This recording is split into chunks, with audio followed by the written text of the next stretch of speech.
Hello everyone, आज हम review करने वाले हैं ग्रो का आईपीओ लगाना चाहिए कि नहीं लगाना चाहिए। सबसे पहले मैं हूं आपका होस्ट एंड दोस्त Ankur Malhotra. Welcome to the new video of our channel stocks with Ankur. और ग्रो का आईपीओ लगाना है कि नहीं लगाना, वो तो आपने ही करना है भाई, डिसाइड। हम सिर्फ आपको कंपनी के फंडामेंटल्स बताने वाले हैं, जिससे आप ये डिसाइड कर पाएंगे कि आपने ये आईपीओ लगाना है कि नहीं लगाना है। सबसे पहले मैं आपको ये बात बता दूं, किसी के भी कहने पर आप कोई भी आईपीओ आपको नहीं लगाना चाहिए। ना मेरे कहने पे, ना किसी और के कहने पे। पहले आप उस पर स्टडी करें। अब आपका जो इन्वेस्टमेंट के लिए आपने कोई बंदा हायर करा हुआ है या कोई बहुत एक्सपीरियंस बंदा है, हमेशा उससे पहले सलाह लें।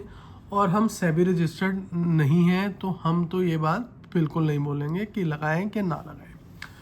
इस वीडियो में मैं आपको सारे ग्रो के फंडामेंटल्स के बताऊंगा और एंड में एक पर्सनल राय दूंगा। वो मेरी अपनी पर्सनल राय रहेगी, ठीक है। तो चलिए अब शुरू करते हैं। सबसे पहले हो गया आपका ग्रो का है ये आईपीओ। कंपनी का नाम है billion brains garage venture limited. एक अच्छा नाम है भाई। उसके बाद ये इसमें आप देख सकते हैं, ये इनकी पेरेंट कंपनी के नेम है। जो इसकी इंडस्ट्री है वो फिनटेक है और डिजिटल इन्वेस्टमेंट प्लेटफॉर्म है। जो हमारी ब्रोकिंग फर्म्स होती हैं वो फिनटेक और डिजिटल इन्वेस्टमेंट प्लेटफॉर्म के अंडर आती हैं। आईपीओ का टाइप की मेन बोर्ड आईपीओ है, ठीक है। तो कि बुक बिल्ड इशू हो गया। टोटल इशू का साइज है 6,500 करोड़ से ऊपर, 6632.30 अप्रॉक्सीमेटली।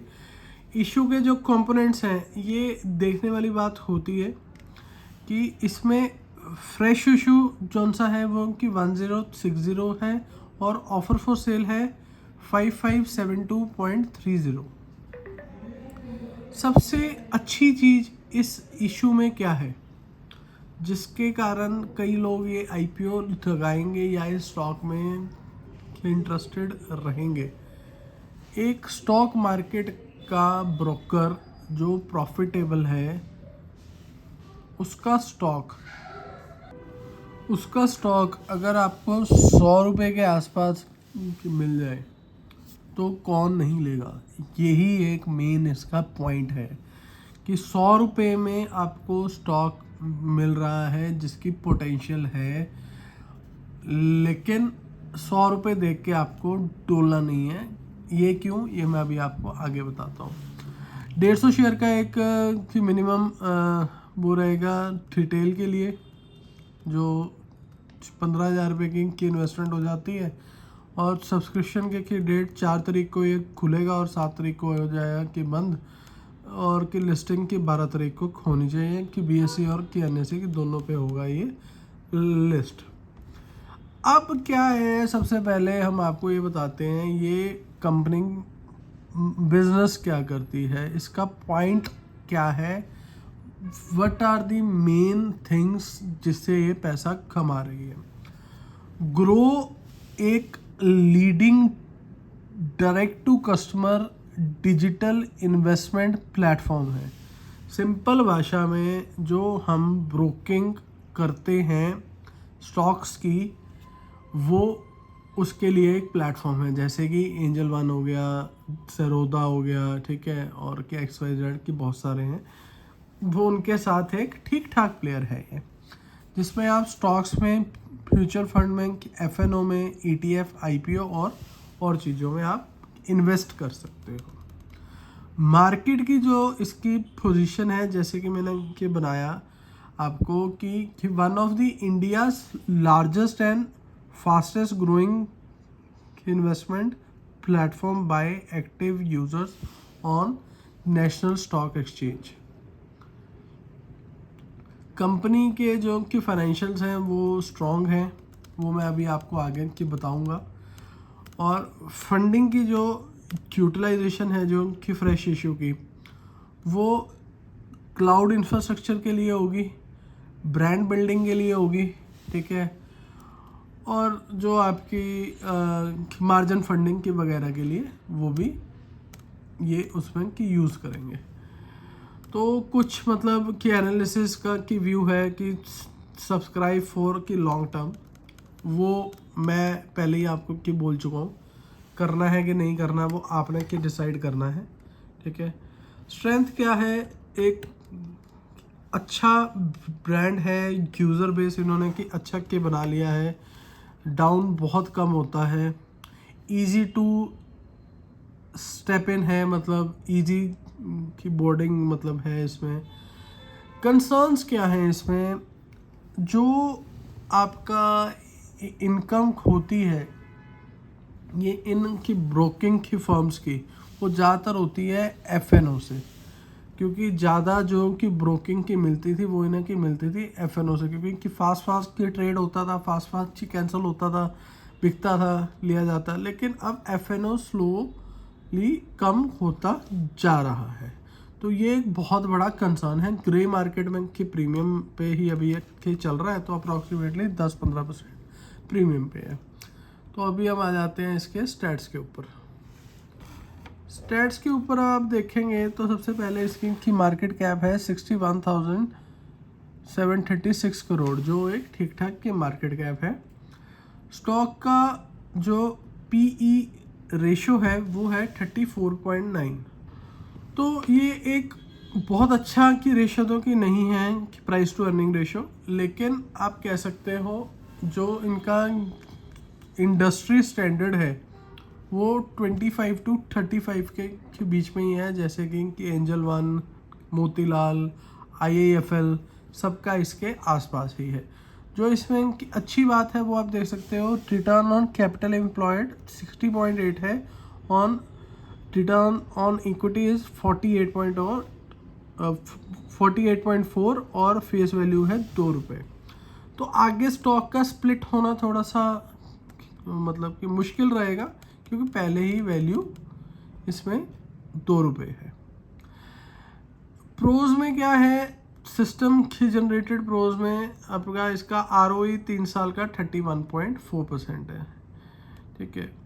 अब आ जाते हैं आगे, अभी आप देखेंगे इसका प्रॉफिट एंड लॉस स्टेटमेंट 2022 से हम कंपेयर करेंगे 2025 को।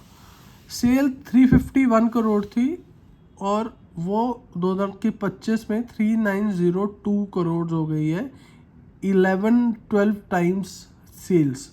लेकिन एक्सपेंस आप देखो तब 661 करोड़ था, तब कि माइनस में चल रही थी कंपनी, अभी भी एक्सपेंस सिर्फ 1530 करोड़ ही हुआ है। तो बल्क एक्सपेंस कंपनी का जो था वो कि पहले भी था 3 गुना का, वो भी कि बड़ा है, लेकिन सेल 10-11 गुना की बढ़ गई है, ठीक है। अब आप देख सकते हैं इसमें प्रॉफिट बिफोर टैक्स 2022 में ये था कि -236 करोड़, जो 2025 में 2464, मतलब 2450 crore company profit before tax कर रही है, और कि नेट प्रॉफिट कर रही है ये कि -239 कर रही थी तब, और अब 1824 करोड़ की नेट प्रॉफिट कर रही है। अब इनकी इक्वेशंस पे आ जाते हैं। कंपाउंडेड सेल ग्रोथ पिछले 3 सालों में कि 123% हुई है, प्रॉफिट ग्रोथ 109% हुई है, और रिटर्न ऑन इक्विटी 31% रहा है, ठीक है। और इसमें एक बहुत की बड़ा पॉइंट आपको मैं कि बताता हूँ इसमें कि बैलेंस शीट में बोरोइंग्स 2022 में कोई भी की बोरिंग नहीं थी, जो 2025 में 610 करोड़ की बोरोइंग हो गई है, और 2022 में आपकी जो कि लायबिलिटीज़ थी वो 1291 थी, अदर की लायबिलिटीज़, जिसमें ट्रेड पेबल्स आप देखें सिर्फ 1245 था, जो अब बढ़ के 4595 करोड़ है। तो भाई मतलब कि 4595 करोड़, अरे धंधा कितना ही कर रहे थे भाई आप लोग, your sale is 3902 crores in 25 and your trade payables are more than that. तो कैलकुलेशन कुछ यहाँ पर मतलब कि बैठ नहीं रही है. ओके, इसे हम और आगे स्टडी करना चाहेंगे वैसे. और टोटल की liabilities, fix assets, other assets में ज़रा हम देखें ज़रा इन्होंने कैसे कि इक्वलेंट कैश इक्वलेंट्स आप 4 to 5-6 करोड़ की डाल रहे हैं 2025 में, और अदर एसेट्स आप डाल रहे हैं, और इसमें से फिक्स एसेट्स तो सिर्फ मतलब कि 402 करोड़ के ही हैं. ये भाई कंसर्निंग है कुछ तो इसमें, मतलब अपने को तो नहीं समझ के लग रहा. बाकी कुछ और ज्ञानी लोग हों तो मुझे भी के समझा दीजिए. Now you see cash from operating activities -349 crores was in March 22 and in March 25 it is -962 crores. अगर आपकी नेगेटिव कैश फ्लो पे हैं, ठीक है, from the operating activities, then you are not going in the की right direction. चाहे आप net cash flow आपका 53 करोड़ आ गया, लेकिन अब जिस काम से आपको जी पैसा चाहिए मेनली, आप उसमें पैसा कि नहीं बना रहे हैं. चलो ये कि रेशोस पे आ जाते हैं. ये अपना कि डेप्टर डेज है. डेप्टर डेज तो चलो ठीक है कि 10 और 9. कैश कन्वर्जन की साइकिल, कैश इनका कि लग ही आ रहा है कि लोगों का पैसा कि लोगों को दे दिया भाई. वर्किंग कैपिटल डेज कि -470 से कि -201, उल्टा कम ही हो रहा है. रिटर्न ऑन कैपिटल एम्प्लॉयड तो अपने आप ही बढ़ेगी जब कैपिटल ही अपना नहीं कि लग रहा. शेयर होल्डिंग की पैटर्न इन्होंने शेयर नहीं करा है. हो तो आपने देखा यहाँ, मतलब मैं भी थोड़ा सा कि सरप्राइज हो गया. पहले मैं कि सोच रहा था कंपनी का क्या बोलूँगा मैं, क्या कि नहीं बोलूँगा, लेकिन जब मैंने डाटा देखा है तो अरे भाई यहाँ तो कुछ और ही गेम चल रहा है. हाँ okay, let's take a deep breath. अब मैं अपना की ओपिनियन की देता हूँ. ये जो ऊपर नीचे की डाटा वाली अच्छी कंपनीज होती हैं वो कि मुझे तो कि समझ की नहीं लगती हैं. ठीक है, I am a very traditional की बिजनेस वाला मतलब कि फॉलो करता हूँ मैं. तो कि मेरी तरफ से तो जब तक मुझे कि डाटा क्लियर नहीं होता, या कि माइनस अपना ऑपरेटिंग एक्टिविटीज़ में के माइनस हैं, इनकी जो लायबिलिटीज़ है वो इतनी ज़्यादा क्यों है कि देने वाली, सेल से ज़्यादा की इनकी की अदर की लायबिलिटी बनी हुई है. ट्रेड पेबल्स, ठीक है, सेल से ज़्यादा इनके की ट्रेड की पेबल्स है. कैसे? तो मेरी तरफ से तो अगर कि मैंने पैसा कि लगाना होगा तो मैं तो नहीं कि लगा पाऊँगा. बाकी हाँ, मैं कोई सेल एंड बाय की रिकमेंडेशन की नहीं दे सकता, और ना मैं आपको ये कह रहा हूँ कि आपकी लगाइए कि ना लगाइए. ग्रे मार्केट की प्रीमियम की 15-17% है कि लिस्टिंग गेंस, और लॉन्ग टर्म में शायद पैसा जी बन जाए. लेकिन आज मेरे हिसाब से मैं अपना पैसा इसमें कि नहीं लगा रहा हूँ. आप अपना सलाह कीजिए. आपका जो कि इन्वेस्टमेंट देखता है या आप खुद करते हैं, आपको मैंने कि मार्केट के स्टैट्स बता दिए हैं इसके, बाकी आपको खुद की डिसाइड करना है. लेकिन कि बड़े दिनों बाद मैं ऐसा कुछ देख रहा हूँ जिसमें कि फ्रंट लाइन के नंबर्स की बहुत अच्छे दिखते हैं, और कि अचानक से ही कुछ वो आ जाता है कि जिसमें शॉक लगता है. ये कि फ्रंट लाइन की नंबर्स हैं, लेकिन हम इसके अंदर गए तो हमें कुछ और ही दिखा. तो चलो ठीक है, this is it and this is Ankur Malhotra के signing off. Thank you for watching. Please like subscribe. कोई शेयर को लेके आप वीडियो चाहते हैं तो मेरे कमेंट बॉक्स में आप डालिए. एंड कीप स्माइलिंग, खुश रहिए, हंसते रहिए, और जय हिंद. कीप इन्वेस्टिंग सोच समझ के. Bye bye.